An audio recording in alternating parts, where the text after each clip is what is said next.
Halo Bapak Ibu dosen Universitas Cyber Asia, perkenalkan nama saya Juniati Cahaya, saya merupakan mahasiswa program studi manajemen. Di sini saya ingin mempresentasikan mengenai UAS, yaitu analisis strategi pemasaran digital. Berikut penjelasan yang dapat saya sampaikan. Baiklah, yang pertama saya ingin menjelaskan pembahasan mengenai pengertian pemasaran digital. Pemasaran digital adalah proses memasarkan serta membangun dan menjaga hubungan dengan calon maupun pelanggan melalui berbagai aktivitas online yang memanfaatkan teknologi digital seperti media sosial dan website dengan target yang terukur dan interaktif untuk memudahkan pertukaran informasi produk dan layanan secara lebih efektif. Adapun peran digital marketing atau pemasaran digital dalam bisnis, yaitu yang pertama, untuk menjangkau konsumen lebih luas tanpa batas geografis. Dan yang kedua itu untuk menjangkau target pasar lebih luas. Yang ketiga, untuk membantu perusahaan memahami perilaku konsumen melalui data digital. Dan yang terakhir, untuk meningkatkan brand awareness secara cepat. Baik, pembahasan selanjutnya itu mengenai konsep strategi pemasaran digital. Strategi pemasaran digital adalah arah dan panduan perusahaan dalam menjalankan pemasaran berbasis digital melalui analisis lingkungan internal dan eksternal. Strategi ini membantu menentukan tujuan pemasaran digital dan memilih target pasar dan posisi merek, serta untuk menciptakan keunggulan kompetitif yang berkelanjutan.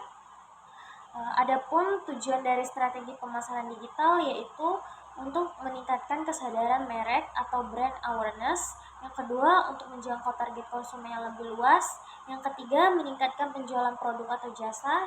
Dan yang keempat, untuk membangun hubungan jangka panjang dengan pelanggan. Selanjutnya ada juga fungsi strategi pemasaran digital, yaitu yang pertama menjadi panduan dalam kegiatan pemasaran online, kedua membantu menentukan platform dan jenis promosi yang tepat, yang ketiga untuk memudahkan pengukuran hasil pemasaran atau klik penjualan interaksi, dan yang terakhir untuk membantu perusahaan mengambil keputusan pemasaran. Selanjutnya pentingnya perencanaan strategi pemasaran digital, yaitu untuk membuat pemasaran lebih terarah dan terencana, mengurangi kesalahan dan pemborosan biaya, meningkatkan daya saing perusahaan di era digital, kemudian untuk memudahkan evaluasi dan perbaikan strategi, dan terakhir untuk membantu perusahaan mengikuti tren dan perilaku konsumen. Materi selanjutnya kita bahas model perencanaan sospek. Yang pertama di situation analysis, yaitu menganalisis kondisi perusahaan saat ini, melihat pasar, pesaing, dan perilaku konsumen, mengidentifikasi kekuatan, kelemahan, peluang, dan ancaman, dan untuk mengetahui posisi perusahaan sebelum menyusun strategi. Yang kedua ada objectives atau tujuan, yaitu pertama untuk menentukan tujuan pemasaran yang dicapai, kedua tujuan itu harus turut jelas dan terukur, contohnya meningkatkan penjualan, brand awareness atau jumlah pelanggan menjadi arah utama dalam perencanaan pemasaran. Yang ketiga itu ada strategis atau strategi, yaitu untuk menentukan cara utama mencapai tujuan, kedua mencapai target pasar dan positioning produk, ketiga menentukan pendekatan pemasaran yang digunakan bersifat jangka menengah hingga panjang. Yang keempat ada tactics atau taktik, yaitu penjabaran strategi ke langkah yang lebih detail, kedua menentukan platform, jenis konten, dan bentuk promosi, ketiga mengatur cara komunikasi dengan konsumen, dan yang keempat fokus pada kegiatan pemasaran yang akan dilakukan. Kelima action atau aksi, yaitu pelaksanaan dari strategi dan taktik yang sudah disusun, kedua pembagian tugas dan tanggung jawab tim, ketiga penentuan jadwal dan alur kerja, dan yang keempat memastikan rencana dapat dijalankan dengan baik. Yang keenam ada control atau kontrol dan monitoring, yaitu memantau dan mengukur hasil pemasaran. Yang kedua untuk membandingkan hasil dengan tujuan yang ditetapkan. Yang ketiga untuk melakukan evaluasi dan perbaikan strategi. Dan yang keempat itu menjadi dasar pengambilan keputusan selanjutnya.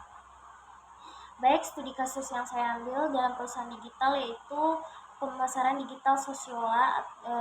Adapun pemasarannya secara kerangka sospek, yang pertama Studi kasus pemasaran strategi digital Sosiola itu ada situation analysis atau analisis situasi, yaitu Sosiola merupakan perusahaan e-commerce yang bergerak di bidang produk kecantikan dan perawatan diri. Perusahaan ini memanfaatkan platform digital sebagai saluran utama pemasaran dan penjualan. Dari sisi pasar, tren belanja produk kecantikan secara online terus meningkat, terutama di kalangan perempuan usia muda yang aktif di media sosial. Konsumen semakin peduli pada keaslian produk, review pengguna, dan edukasi sebelum membeli. Dari sisi kompetitor, Sosiola bersaing dengan marketplace besar serta brand kecantikan lain yang menjual langsung melalui media sosial. Namun, keunggulan Sosiola terletak pada jaminan produk original, konten edukatif, dan komunitas kecantikan. Dari sisi internalnya, Sosiola sudah memiliki website dan aplikasi yang user-friendly, akun media sosial aktif seperti Instagram, TikTok, dan YouTube, serta fitur review dan rating yang kuat untuk membangun kepercayaan konsumen.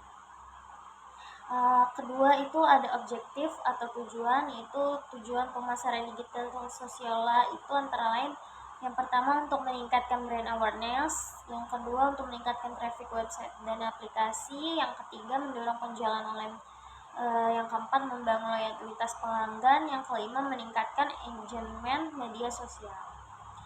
Selanjutnya ada strategi, yaitu strategi yang digunakan Sosiola adalah menyasar konsumen yang aktif serta secara digital, khususnya perempuan usia muda yang peduli dengan perawatan diri. Sosiola memposisikan diri bukan sekedar tempat belanja, tetapi sebagai platform yang memberikan solusi dan edukasi kecantikan. Strategi ini mendukung penguatan personalisasi digital, pengembangan komunitas, dan konten edukatif agar hubungan dengan konsumen bisa terbangun dalam jangka panjang. Yang keempat ada taktik, yaitu untuk menjalankan strategi tersebut, Sosiola menggunakan berbagai taktik pemasaran digital. Sosiola aktif menggunakan media sosial seperti Instagram, TikTok, dan YouTube. Kemudian mereka bekerja sama dengan beauty influencer serta membuat konten berupa tutorial, review, dan tips kecantikan. Selain itu, Sosiola juga memanfaatkan promo digital seperti voucher, email marketing, dan notifikasi aplikasi untuk menarik minat konsumen. Yang kelima ada action. Pada tahap action, Sosiola menjalankan seluruh strategi dan taktik pemasaran digital secara terencana. Terdapat tim khusus yang mengelola konten, kampanye digital, serta kerjasama dengan influencer. Aktivitas pemasaran dilakukan secara konsisten dan terintegrasi antara media sosial, website, dan aplikasi agar mudah diakses oleh konsumen. Kemudian yang keenam ada kontrol. Terakhir, pada tahap kontrol itu, Sosiola melakukan pengendalian dan evaluasi terhadap pemasaran digital yang dijalankan. Beberapa hal yang dievaluasi antara lain seperti jumlah pengunjung website dan aplikasi, tingkat interaksi di media sosial, serta hasil penjualan online. Hasil evaluasi ini digunakan untuk mengetahui efektivitas serta strategi dan melakukan perbaikan ke depannya. Selanjutnya, materi rekomendasi strategi pemasaran digital untuk perusahaan Sosiola. Yang pertama, saya merekomendasikan untuk optimalisasi konten edukatif dan interaktif, yaitu konten edukatif dari interaktif maksudnya Sosiola tidak hanya menampilkan iklan produk, tapi juga memberikan informasi yang bermanfaat. Contohnya seperti tips skincare, cara memilih produk yang sesuai, atau penjelasan kandungan produk. Selanjutnya, konten ini bisa dibuat lebih interaktif, misalnya lewat live streaming, tanya jawab, atau polling. Dengan begitu, konsumen tidak hanya menonton tapi juga ikut berinteraksi. Hal ini membuat konsumen lebih paham produk dan lebih percaya sebelum memutuskan untuk membeli. Yang kedua ada pengembangan komunitas digital. Artinya Sosiola tidak hanya fokus jualan tapi juga membangun ruang untuk konsumen saling berbagi pengalaman. Misalnya, konsumen dengan masalah kulit yang sama bisa saling bertukar cerita, rekomendasi, atau berbagi tips. Kalau komunitas ini dikelola dengan baik, konsumen akan merasa lebih dekat dengan brand karena mereka bukan cuma pembeli tapi juga bagian dari komunitas. Hal ini bisa meningkatkan rasa percaya dan loyalitas terhadap Sosiola. Terakhir ada penguatan personalisasi digital, yaitu Eh, Maksudnya yaitu Sosiola tidak menyamakan semua konsumen. Jadi setiap orang diperlakukan berbeda sesuai kebiasaan dan kebutuhannya. Contohnya dari produk yang sering kita lihat, beli, atau review. Sosiola bisa menampilkan rekomendasi yang benar-benar sesuai dengan kondisi kulit kita. Sekian pembahasan atau materi yang dapat saya sampaikan mengenai analisis strategi pemasaran digital secara umum dan perusahaan yang saya pilih. Jika ada kesalahan kata-kata, mohon dimaafkan. Terima kasih atas perhatian Bapak dan Ibu dosen. Saya tutup. Terima kasih.